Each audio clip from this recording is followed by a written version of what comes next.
bom ter você aqui no canal do Portal Revoluta. Se você está vindo aqui pela primeira vez e ainda não se inscreveu no canal, eu te convido a se inscrever e ativar o sininho.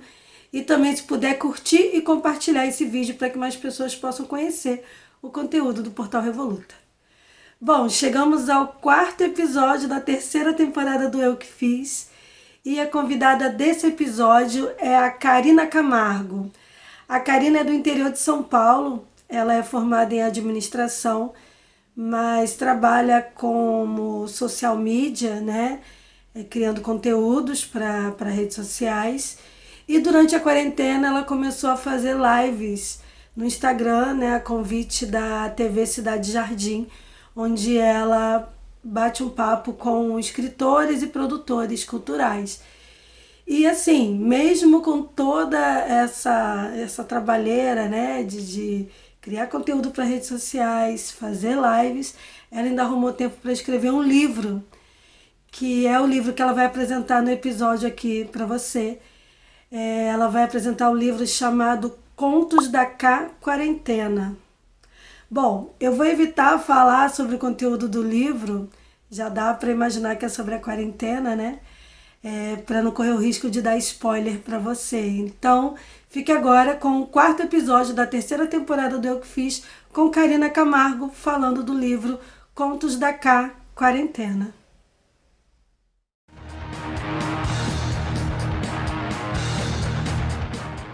Este é meu livro, Contos da Quarentena. Como o nome já diz, né, é sobre a pandemia, a quarentena. E ele foi escrito ano passado, em 2020, em junho mais ou menos. Então, os contos, eles se passam praticamente um ano atrás, né? Foi lá no começo. No primeiro conto, a protagonista, a Bárbara, ela é casada e ela mora no interior de São Paulo. E ela estava desempregada, porque o Brasil já vinha naquela situação de muitos desempregados, né? Isso antes da pandemia. Ela começa a trabalhar, né? Ela é contratada por eles, tem seu primeiro dia de trabalho, mas durante a noite ela não passa bem e acaba sendo internada. E o segundo conto é com a Gisele, né? A Gisele, ela é empregada doméstica, o marido trabalha, quer dizer, é empregada, mas já ficou desempregada. O marido trabalha em uma casa lotérica, eles têm uma filha adolescente, e o marido, por trabalhar em uma casa lotérica, parece que acabou pegando também o Covid. O primeiro conto, ele é mais leve, ele já não se aprofunda tanto como nesse da Gisele, onde ela entra nessa loucura na busca pelo marido. A protagonista Bárbara, ela é internada com o Covid, mas a gente fica mais sabendo das informações do que nos aprofundando, como no segundo conto, onde a gente entra na história, e a história, ela entra na gente. É bem assim, é real porque é o que a gente vê aí fora. Não é real porque foi criado por mim, mas é muito envolvente, é muito. Vale a pena ler? Vale. Vale a pena se emocionar um pouco, conhecer um pouquinho assim da história dessas mulheres, grandes mulheres.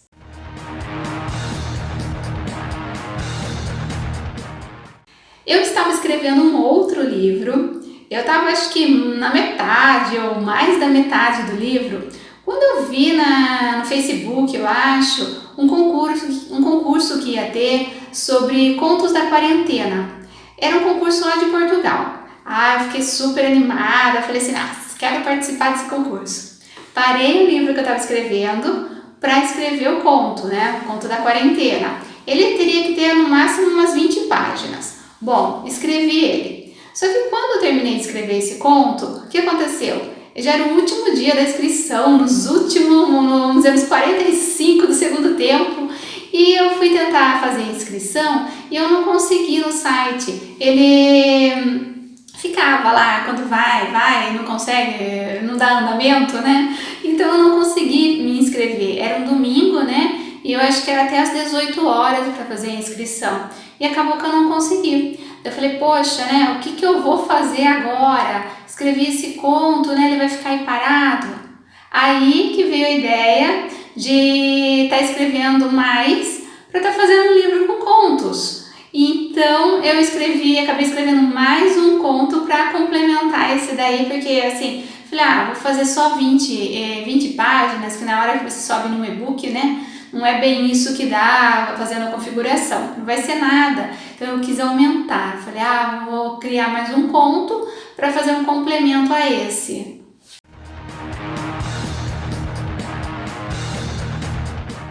Bom, na verdade, o que acontece? Para eu fazer contos, esses contos da quarentena, né, que é o Contos da Cá Quarentena, eu realmente estava assistindo muito noticiário. Porque assim, foi o começo lá da pandemia que a gente começou a ver, né, tipo todas aquelas notícias, quer dizer, até hoje a gente liga a TV, só se fala nisso. É o que mais a gente ouve nos noticiários. Então, eu tive muita informação para eu poder montar as histórias, criar esses contos, né? Foi ouvindo noticiários falando do Brasil, falando lá de fora, o que estava acontecendo, como era a situação das famílias que estavam passando por aqueles momentos, né? Então eu fui ouvindo aquilo ali para eu poder construir a minha história, construir esses dois contos dessas duas famílias, né? Que são de classes sociais diferentes. Eu acabei optando em fazer classes sociais diferentes para mostrar que isso não acontece só com o rico, não acontece só com o pobre. Embora aqui no Brasil, no início, tenha chegado na classe alta primeiro, devido a serem pessoas que têm posses, condições financeiras maiores, estarem viajando para o exterior, e eram elas que estavam chegando com esse vírus para cá, né? Porque foi assim que isso chegou aqui no nosso país e em outros também, através das pessoas que viajam, né? Um vai para cá, um vai para lá e acaba levando.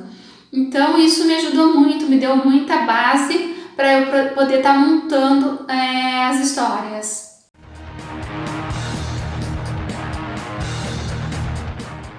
Quando eu comecei a escrever o primeiro conto, eu não pensei assim, vou fazer uma protagonista mulher.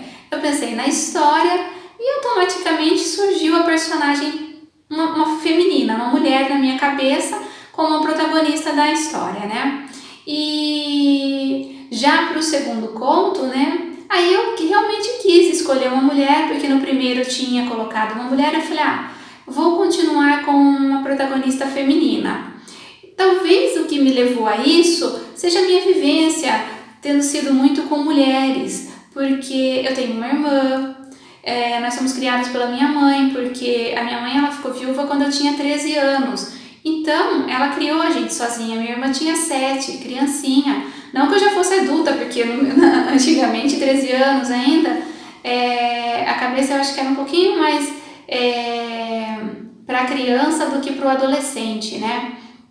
Mas talvez essa vivência toda, convivendo mais com o feminino, tenha me feito criar personagens femininas, né? Terem feito as protagonistas serem mulheres.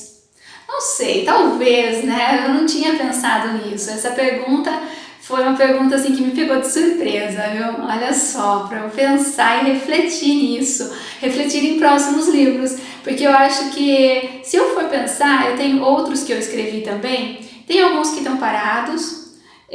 Eu tenho acho que uns 3 que eu concluí, mas não dei sequência, assim, concluí, mas não publiquei, como vou dizer. Eles estão parados, eu acho que eles merecem ser relidos novamente, ver se eu quero isso mesmo, mas são mulheres, são protagonistas femininas.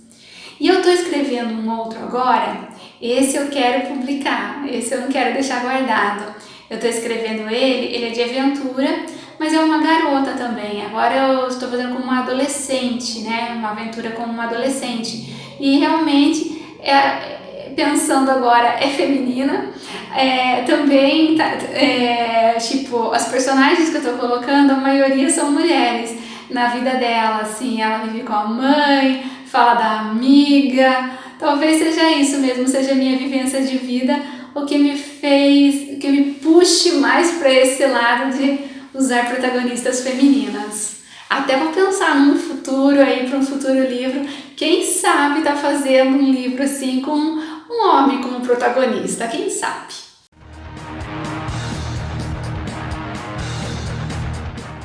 Ao escrever o primeiro conto, eu escrevi sem pensar em classe social, apenas escrevi ele, fui contando a história, mas quando eu fui escrever o segundo conto, aí sim eu pensei, falei assim, eu vou colocar um contraponto aqui, porque se essa pessoa aqui está numa classe social, classe média, posso dizer no primeiro conto, a do segundo conto eu não quero pôr ela numa classe média, eu vou mostrar um pouco mais uma classe C, talvez uma classe D, porque eu quero mostrar que existem diferenças em classes sociais, existem, mas não existe diferença quando se trata desse vírus, porque não importa o quanto dinheiro a pessoa tenha, né? Lógico, ela tem dinheiro, ela consegue fazer um tratamento melhor do que uma outra, mas que tratamento para esse vírus, né?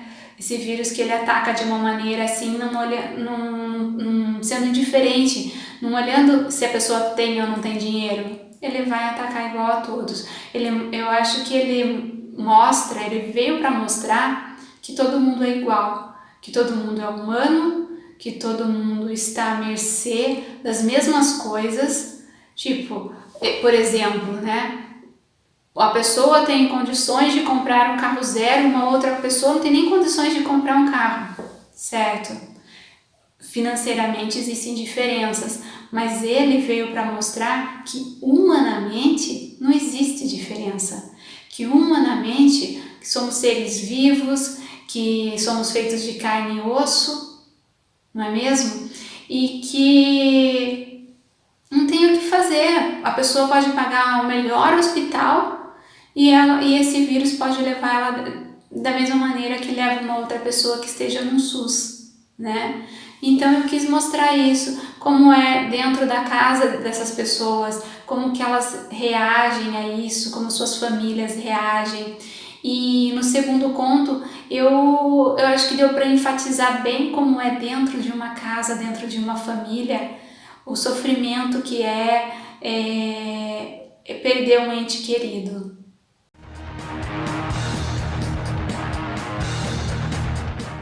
Olha só, não demorou muito, porque ele é um livro curtinho, né? São 67 páginas, ele é fininho, né? Então, acaba sendo mais... não demorando tanto.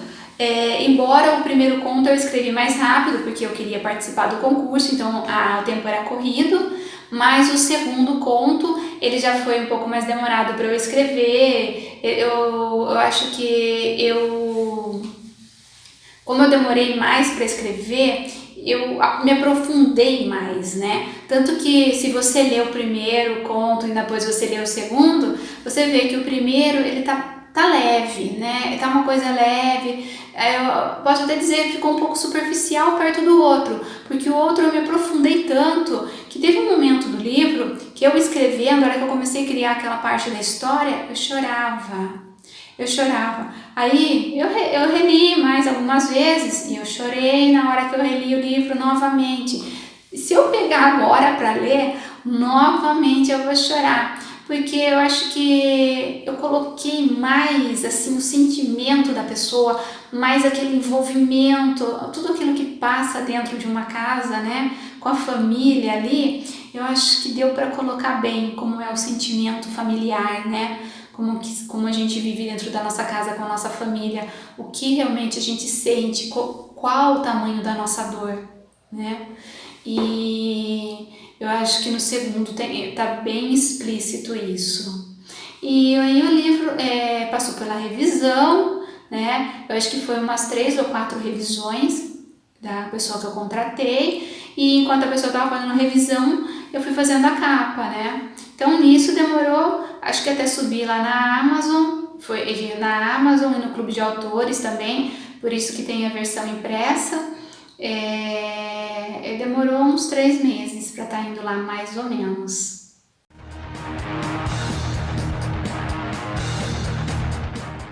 Para desenvolver a arte gráfica, minha capa, eu teria que pôr a mão no bolso para contratar um capista.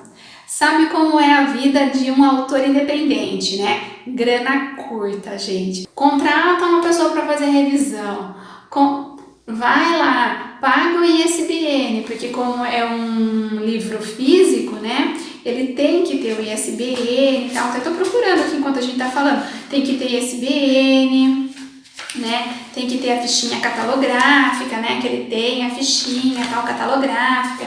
Tem o ISBN que tá aqui atrás, que para poder colocar no site Clube de Autores, né? Como ele ia ser impresso, eu precisava dessas coisas. Então, tem custo com isso daí.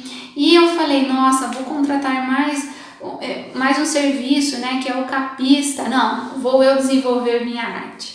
Aí, o que acontece? Como eu não queria gastar mais, né? Investir, né? Não queria investir mais. O que eu pensei? Vou procurar imagens free. Só que a imagens free que eu tava procurando, né? A free, o que acontece? Eu não tava achando coisas que eu achasse legal que ia encaixar com o meu livro. E aí, o que acontece? Falei, não, vou tentar fazer o mais clean possível. Por isso que eu peguei, olha, vocês vão ver, coloquei o vírus, tal, tipo, aqui são as mesmas imagens, mas aqui eu coloquei cor, aqui eu deixei sem cor, né?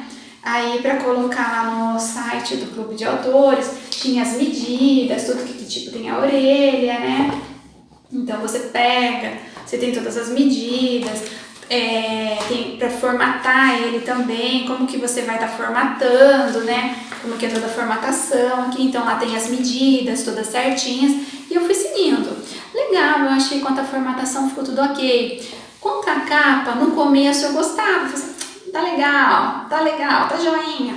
Certo, só que daí eu comecei a olhar, você começa a olhar, observar, falei assim, não, podia ter feito um pouco diferente, embora não tenha humanizado, não se tem que humanizar toda a capa de livro, né? Mas embora eu não tenha feito uma humanização, talvez eu não tivesse colocado essa tarja, talvez eu tivesse usado uma outra fonte, pode ser que o vírus eu tivesse colocado um só. Então são vários detalhes, né? Como qualquer coisa que a gente venha fazer. A gente faz alguma coisa e fala assim, nossa, podia ter feito de outra maneira.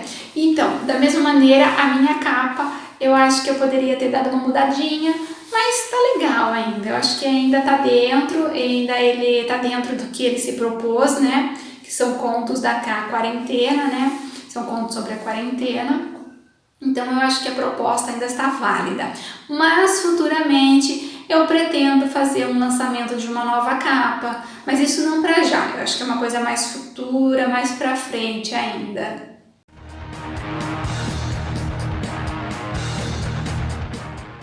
Meu contato assim com a literatura na infância, eu gostava muito de ler. Eu gostava de ler historinhas que tivessem os desenhos, né? Eu gostava de ver as gravuras, as ilustrações e sim, também ler o que estava acontecendo. Eu gostava dos textos, eram textos pequenos. Então eu pegava na biblioteca da escola, ou um pouquinho maior eu já pegava na biblioteca municipal da cidade, né?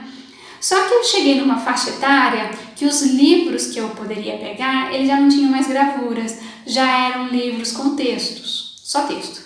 Aí eu já não gostava muito mais, sabe? Aquela coisa assim, eu ainda estava na fase assim mais infantil, eu ainda queria livros com gravuras. Então eu me afastei, eu parei de ir na biblioteca pegar livros, parei mesmo por anos. Eu acho que eu voltei na biblioteca municipal, eu já era adulta.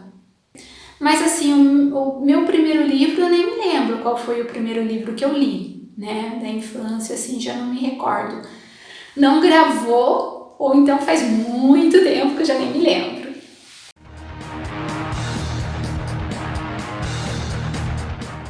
A Bíblia. Posso dizer que a Bíblia é o meu livro de cabeceira. Eu não tenho um outro livro que eu fale, eu vou estar sempre lendo esse livro. Já a Bíblia é um livro que eu sempre vou estar lendo. Em algum momento eu vou ler, vou reler.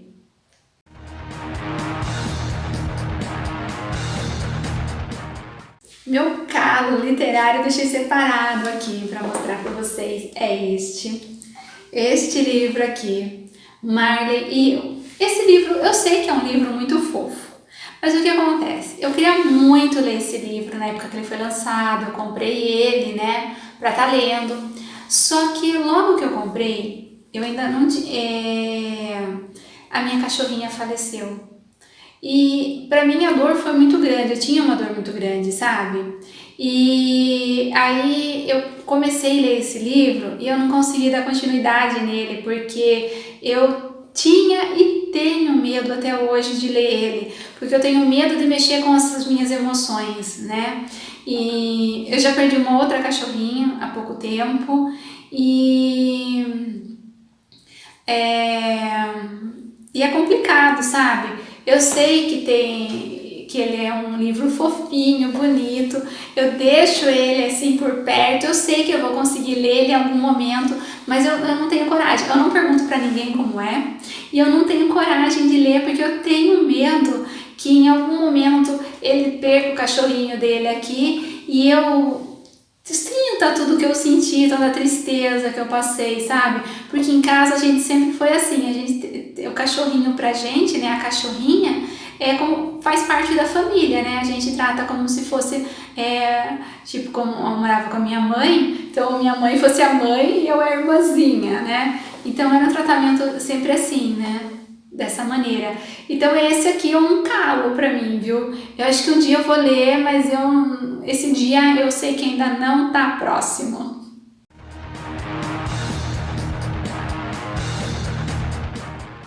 Bom, minha mania literária. Olha só, vou falar de duas.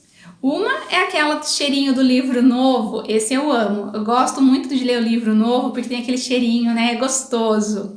Já livros muito velhos, assim, que tem aquele cheiro estranho, tipo livros de sebo, esse eu não gosto, porque tem aquele cheiro de velho mesmo, eu não curto isso não. E eu tenho uma mania super estranha. Eu não gosto de estragar o livro. Como assim estragar o livro, né? Quando eu vou ler o livro, eu gosto de ler ele, eu vou virando as páginas de uma maneira que eu não aparente que eu virei, sabe? Eu vou virando com delicadeza para não abrir muito, não esgarçar o livro. Então eu tenho essa mania, é um pouco chata, tanto que eu nem gosto de emprestar, porque se eu empresto a outra pessoa que vai ler, ela já vai abrir todo o livro, né? E eu não quero isso. Eu quero que ele fique ainda com aquela cara de livro novo. Então é uma mania um pouco estranha, né? Mas é isso.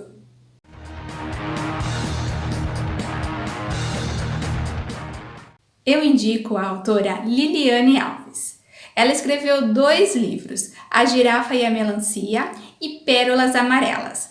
E A Girafa e a Melancia foi ela mesma quem ilustrou. Olha só que legal! E esse livro, ele é infantil, mas também pode ser usado pelas professoras como algo didático, né? Que auxilie elas durante as aulas. Muito bacana esse trabalho da Liliane. Interessante, né? É inevitável. Vão aparecer várias publicações e várias produções que vão abordar o tema Covid-19, né?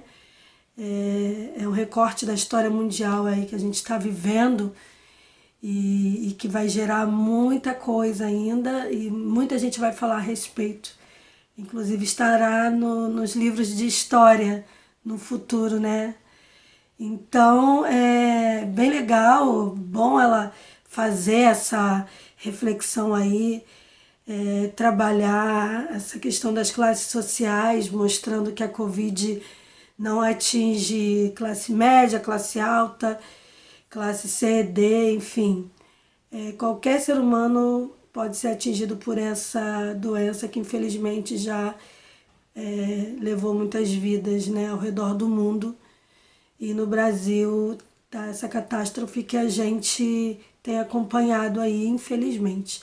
Toda a minha solidariedade a todas as pessoas que perderam parentes, amigos, entes queridos para essa doença aí que não tem dado trégua em mais de um ano, né, de pandemia.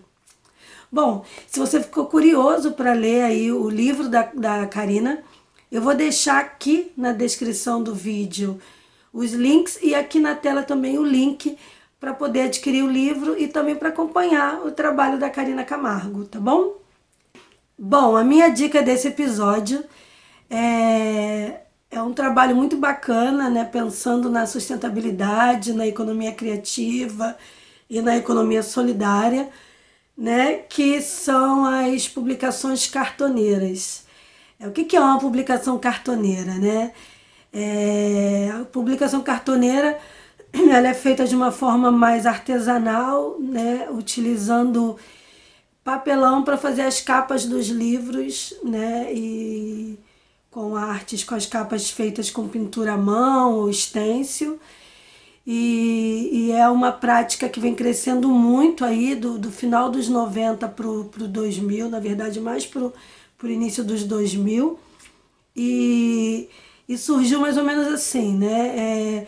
Teve a crise econômica lá na Argentina, nos 1990, e cresceu o número de pessoas que catavam papelão na rua, os chamados cartoneiros, que levavam, né, carregavam nos carrinhos esses papelões para vender, para reciclagem.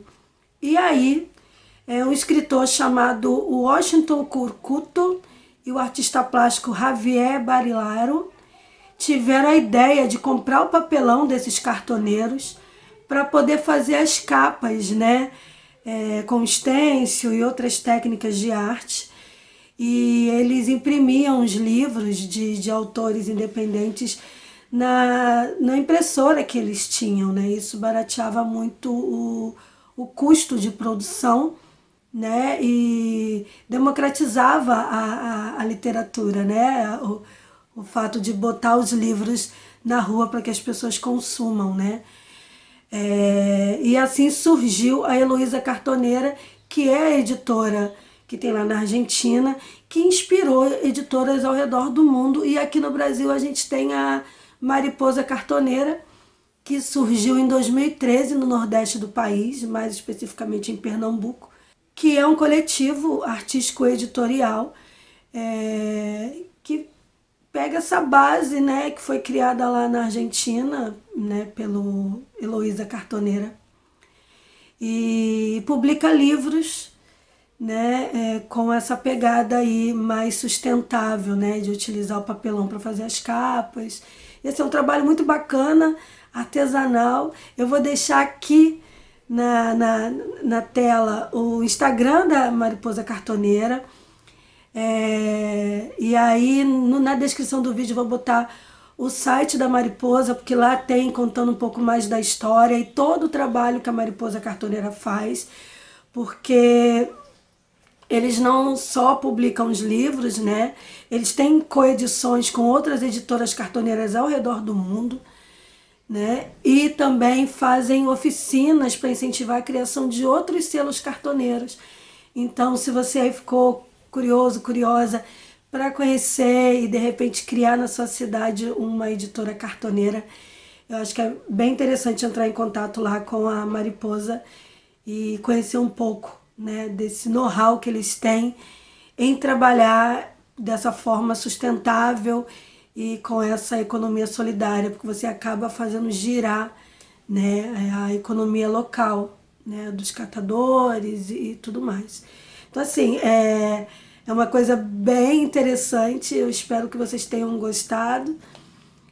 Se você conhece alguma iniciativa aí que incentiva a leitura, incentiva a publicação de livros de uma forma independente, enfim, tem uma biblioteca comunitária no seu bairro, na sua cidade ou no seu estado, manda um e-mail aqui para euquefiz@revoluta.com e quem sabe, né, a sua dica vem parar aqui no finalzinho de um episódio do Eu Que Fiz, tá bom? Obrigada quem chegou até essa parte do vídeo. Obrigada a todas as pessoas que compartilham, comentam, curtem o conteúdo, né, dos vídeos do canal do Portal Revoluta. Convido você a ir lá nas redes sociais, Facebook, Instagram e também no site do Portal Revoluta, que é o revoluta.com, para conhecer um pouco mais do trabalho que é realizado aí de forma totalmente do it yourself, na base do faça você mesmo, mas feito com muito amor. Tá? Como eu sempre digo, só arte salva, né? Permita-se abrir um livro e conhecer outros horizontes, outros mundos e universos. Até o próximo episódio. Um beijo e tchau!